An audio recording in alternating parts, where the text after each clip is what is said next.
જય ઠાકર. તો મળીએ આપણે મારી મોટી ગાડીમાં નાની અમથી વાર્તામાં. કેટલું નખાવવું પડશે? ઓહો હો. ચાલો નીકળીએ. આજે આપણે જઈ રહ્યા છીએ દિલ્હી મુંબઈ હાઈવે પર.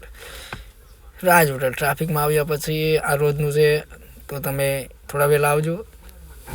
ચાલો નીકળીએ. આજે આપણે એક્સપ્રેસ પર ચડવાનું ટોલ પ્લાઝા. અહીંયા રસ્તો બંધ હોય એવું દેખાય છે, તો પણ આપણે આગળ વધીશું. હિંમત નહીં હારીએ. લે ચાલો આગળ बढ़िया। ये कौन सा साधन है भाई इतना बड़ा?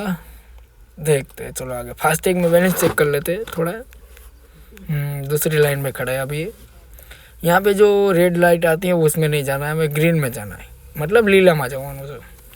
અને અહીંયા બેલેન્સ આપણું કપાશે નહીં, આપણે જ્યાં ઉતરીશું ત્યાં કપાશે। આપણે ચેક કરવા આવ્યા છીએ કે રસ્તો ચાલુ થઈ ગયો છે। ઓ ચાલુ થઈ ગયો। ઓ હેલિકોપ્ટરનું પાર્કિંગ, અહીંયા કોણ બાપો કરવાનો? ચાલો તો ભાઈ, અહીંયા આપણે ગાડી તો બહુ વધારે કૂદે છે અને આજુબાજુ સુમસાન એટલી જગ્યા છે કે થોડી ઉતરવા પણ ઊભી રહેવાની આપણી પાસે ટાઈમ નથી। ચાલો।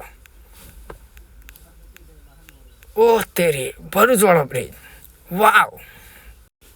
આપણી આગળ રાજકોટની રાણી જે ડ્રાઈવર પદપદાએ જાય છે અને આપણે ભરૂચ ચાલી રહ્યા છીએ। તો રસ્તો ચાલુ થઈ ગયો છે, તમે આવી શકો છો।